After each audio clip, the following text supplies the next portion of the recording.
Now we are joined by our one featherweight champion, Tan Lee. A reminder, if you have a question, then please raise your hand or we will open your microphone. We're going to go to our first media question, which comes from Nick Atkin of South China Morning Post. Nick, go ahead. I was shocked, to be honest, how quick it was. I thought, obviously it was very possible you get the finish, but were you expecting in your wildest dreams it would be that quick?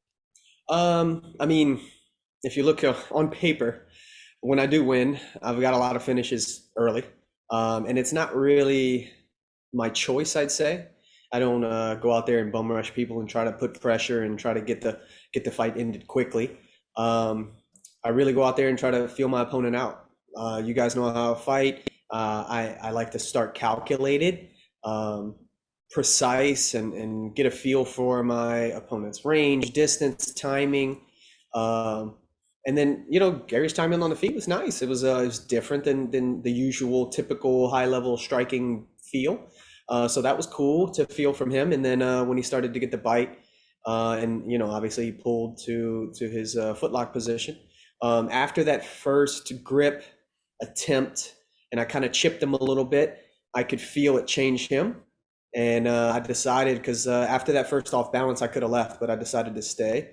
And I thought, at that moment, that we're going to settle in here and maybe I can get some good clean punches off.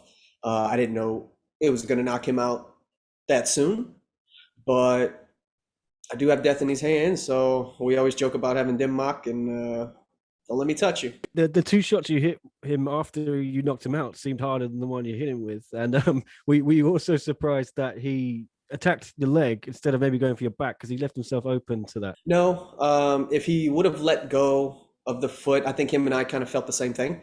And you guys, for the guys that train, they understand too. Like, I was at a point where my knee was captured, but he couldn't really get much torque, and he couldn't get separation from my body and my foot, separating each other. So he was having a hard time getting the right amount of torque on the foot and really transferring that to the knee. So, it's if you can't get that, and if you decide to make a transfer at that point where I'm pretty based, pretty postured, pretty heavy, it's a leap. It's a couple steps to the back from there. And if you take a couple steps when I'm based and ready to make the next transition, you don't reach. You don't reach in striking, or you get knocked out, and you don't reach in grappling. And Gary knows that, and he didn't do it. He did, however, hang on to the footlock, and obviously we see how that. You've already had another challenger lined up for a while, Kim Jae-young, after he knocked out Martin Nguyen. Kim has still got to fight Thanh Khai now, because that one's been delayed till 1X. Has Martin maybe leapfrogged Kim for you with that victory tonight, or how do you see your next challenge playing out? I think that's up to the boss man. I don't think, honestly, he made a leap. The performance was awesome. I enjoyed watching it. Like, I'm like a fan of his almost. I like watching him fight. But I don't quite know how that works in Chatri's eyes and the rankings and all that good stuff. But if I had to sit down and be the guy to make the decision, I think Kim has earned his spot, and obviously he took this fight, so we'll see how that plays out. But I don't know if Thanh Khai would jump Martin. Now that if he wins, that adds a little hiccup in there, right? So we got like a little three-way race. So if they want to spend a couple minutes, a couple fights trying to figure out that positioning, I'm cool with it. But I want to get a quick turnaround. And whether I got to go up and wait or whether I have to find another opponent, I'm trying to defend this thing. So ASAP. Sorry, I forgot to ask. Where do you see yourself now as pound for pound in one? Top 3, top 5? I don't think. For me, this is gonna sound arrogant or whatever, but you've got to be a believer in yourself, or you'll never get one of these things, right? But before I started with the organization, I was number 1. In my head, that's where you got to be if you're going to be a fighter that's going to reach a high level and do crazy things in this sport. So I was number 1. I still am number 1, and I'll always be number 1 until somebody proves me wrong. But as far as on paper goes, man, I don't even know if I've done enough to be in the top 2 or 3. Who knows? I don't know. I don't really pay attention to stuff like that. I'm here for me, my family. I'm here to be the best version of myself. This gives me the biggest challenges to do so. I honestly, I could have brought that fight from the ground to the feet, I think, sooner than the finish, just to get back to the feet and do more striking stuff because Tong Lee's a striker. But I'm trying to be the best version of me. So at that moment, my grappling felt good against his. His attack didn't feel as threatening as it looked or should have been. So I decided to stay in the pocket and swing some hammers there. And it turned out good, obviously. And, when I connect, it's a problem. So that's always, it's hard to deal with an opponent, myself, who's highly skilled, can go through the transitions and grapple, can go through the transitions and strike, can go through all the aspects of MMA, but also throughout all of that, if something connects, fight could be over with. It's not over every time I connect, but it's a high percentage. So that's a weird little dangerous mix I got going on, and I think that puts me pretty high on some lists. Tan, I think this was touched upon in your exchange with Mitch, but we do have a text question from Luisa Morales from Philippine Star, who asks, another fight, another finish. Now that you've defended the belt, do you finally feel like a world champion? I felt like a world champion before I was a world champion. I felt like a world champion when I beat an extremely good fighter in Martin. And this, still feel like a world champion. I didn't need this. I don't need that first defense that everybody talks about. When you take it from a guy who's done so many things in the sport, almost had 3 belts at one time. I mean, I don't even need to discuss that. The dude's done some stuff. He's very good. And when I beat him, I was a world champion. So, yeah, that's my take on it. Nick already touched on this a little bit, but we got another question coming from the nation Thailand, who asked, you asked for a quick turnaround. Martin Nguyen won tonight. Kim Jae-wong and Thanh Kai fight at 1X. Who among those names interests you the most? They all interest me. I kind of answered a little bit where I'm not quite sure how that shuffle's going to happen depending on who wins that number 1 contender fight.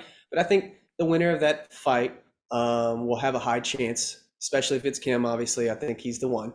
If he if he ends up losing, I think him and Martin Thanh Kai and Martin have a little shuffling to deal with, and we got to figure that part out. But obviously, I've expressed my willingness to fight Martin again because he was such a good champ and he's held the belt for so long. I thought we were going to do a rematch. That didn't work out, and he took a loss. So I think the winner of this number 1 contender match might be the next one in line. We're going to go to our next question, which comes from Dylan Bowker of Sportskeeda. Dylan, go ahead. And I was just curious too, though, because, like with you being a Ryan Hall, BJJ brown belt, like obviously the finish manifested from strikes, but how much of the positional awareness from the jiu-jitsu training kind of lent itself to that finish, you think? That none of those strikes happen without that. Like not even close. It all starts with base positioning, understanding the position, understanding the threats, understanding how to move your body in a way that relieves some of the pressure and then put some of the pressure on him and his lock, and then putting myself in a position and like understanding where to go next in order to land solid punches. Nobody has better ground and pound in this game than Ryan Hall, and y'all haven't got to see it yet. One day you'll see it, I'm sure. But I'm just trying to steal some of his stuff, and I guess you saw some of it.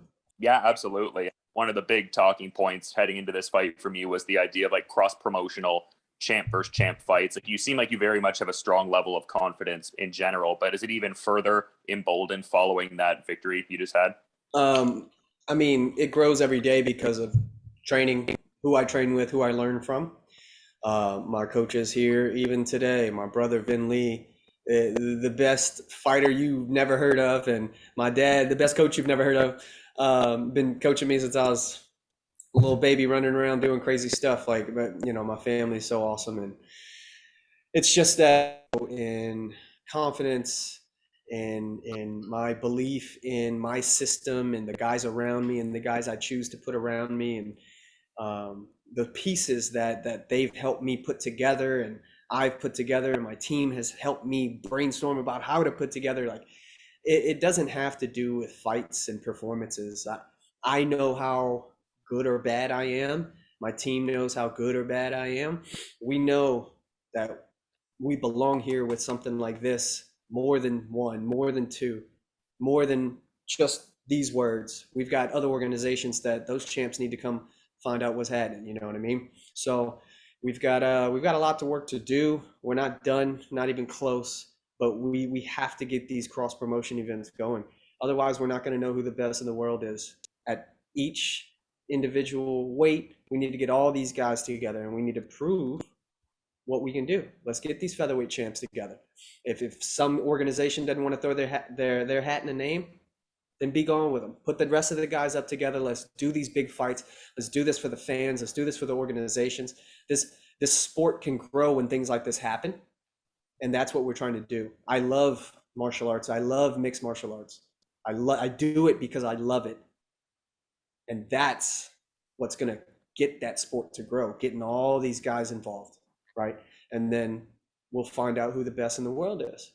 And then if somebody else who didn't want to put their name in before wants to put their name in after, then cool, so be it. We'll take you out too. But we have to move in the right direction. And just lastly for here, I mean, you talked about the involvement of your dad and your brother and everything like that. Like, are you going to be celebrating with them post-fight here? Like, what are the post-fight celebration plans here? A lot of time in the room talking, reviewing video. We've already talked about some of the things that we got to fix. That's number one on the list always. When I won the belt, after defending the belt, the next 20 fights or whatever I do, it's always, how can we get better? Because that's the whole point of doing all of this. How can I perform better? What do we need to do to make that happen? But man, it's just enjoying the moment, enjoying my time with these guys, man. They have to leave tomorrow to go back to do normal life stuff, right? That's why I do this, so they won't have to go back and do stuff like that. My dad's got to go back to work in his construction job and working whatever 14 hours a day or whatever his shifts are from 4 a.m. all the way to night, and then go teach taekwondo classes at night. Like, you know, he don't need to be doing all that. I need to keep winning a bunch of this gold, making a little bit of money so I can take care of these guys, and they don't have to do anything. They can do what they want. I get to do what I want. They need to be able to do what they want. That's why I do this. My wife at home, she needs to be able to do what she wants. She can just take care of our daughter, take care of my son. Like, we need to be able to do the things that we love, and I think this can facilitate that. And cool, I happen to be a piece that can maybe lead the way. Beautiful. Maybe it's somebody else next time. Maybe this takes me so far and my brother takes the reins and goes the rest of the way. We always look out for one another. That's what family's all about. And that's all I'm all about.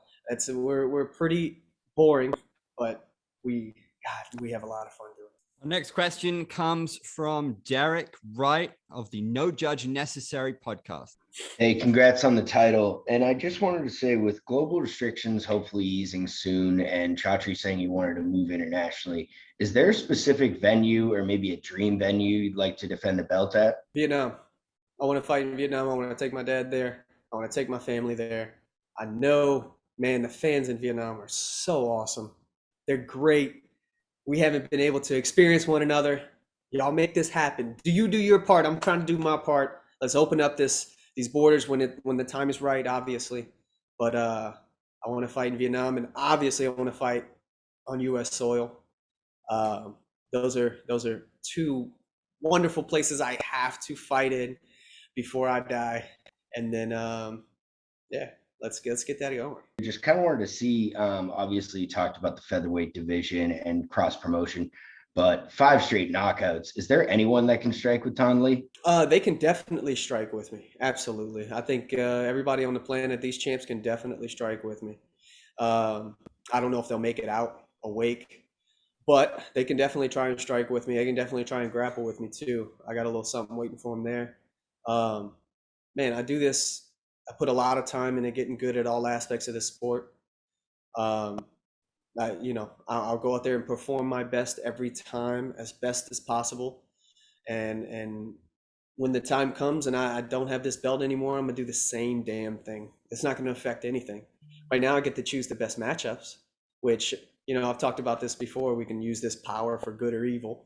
I can just coast, get some guys I think I match up good with, get a couple wins, get some paychecks, get a couple belts to hang up at the gym wall, or I can use it for what I think is good and get the toughest, baddest dudes on the planet. That's why I wanted to fight Gary. That's why I wanted to fight Martin again after I won, because these dudes are dangerous. They can put me away in an instant. That's why I do this, to fight the baddest dudes. So this is the whole point of all of this. That's what this is meant to do. That's why I do this. And yeah, man, it's just keep moving in the right direction. Tan, you just got a shout out on Twitter from Dustin Poirier, who said, Tanley, Louisiana on the map. Do you have a message for him? Thanks, DP. I appreciate it. You know, we're always supporting each other. We've got another Louisiana boy fighting this weekend, tomorrow. I'm lost my track of time, but yeah, AJ's in there. Good luck. Go get him, bro. Good stuff. Next up, we're going to go to Kyle Siegel from the Going Live Network. Kyle, go ahead with your question. Hey, Tan, congrats on a quick title defense. Thank you. Thank you. I appreciate it. Of course, against one of the best, leg lock submission artists in the world. Your defense was just perfect. Was that something, you and Ryan Hall, your camp, you guys just put yourself in bad positions? Yeah, absolutely. Unfortunately, Ryan Hall, Adam Benny, my brother Vin Lee, God, everybody at the gym back home, they put me in these bad positions way too many times than I'd like. I get there a lot, unfortunately, because they're really good at putting me there. But the more time you spend there, the better you get. So it's a lot of contribution from the team. My coach Sean Gayton at Mid City, Jason Broussard with our Friday drilling sessions, my brother Vin Lee, obviously, but also at 50/50, such a well-versed team. I mean, I can't name everybody, I'm sorry, but you've got Ryan Hall, his black belt, Adam Benny, and those guys, main two coach insight pieces, his wife Jen Hall as well, but those guys just put me through these positions, helping me understand the positions, helping me understand what that guy on the other side is trying to do to me. That's I don't know if you've ever heard Ryan Hall speak or teach, but this man, whatever he has in here, he does such a good job of putting it in your brain. He gets you to understand it so well. He's done it. This is a hard wall to crack, but he's done a really good job of getting me to understand more and more every day. So yeah, if you haven't heard him teach, you should go get his DVDs, RyanHallOnline.com. He's got sales and stuff going on, but he's going to teach you how to do really good shit. That's why they call him the Wizard, right? Yeah.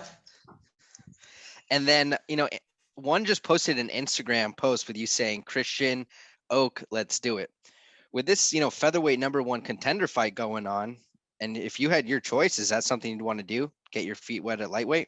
Yeah, absolutely. That I think the transition to lightweight, I'm not going to take lightly. That's going to take a little bit of time. I'm going to pick up some weight. Obviously, I want to make the weight class fairly evenly, so I can be that size. But yeah, let's do it. I've expressed that from jump, and maybe it sounds a little eager. That's expressed that as soon as I won the belt. I don't give a damn, man. I'm trying to test myself at the highest level. I go up there and get beat, so be it. We go back up there and try it again. I'll go defend this thing. I'm just trying to stay active. I'm trying to prove myself to me and my family at how good we are, what we can handle, how can we perform. That's the whole point of all of this. I say this over and over on every question because I'm talking to you and I'm talking to myself, but this is why we do this. I'm getting the biggest and baddest tests.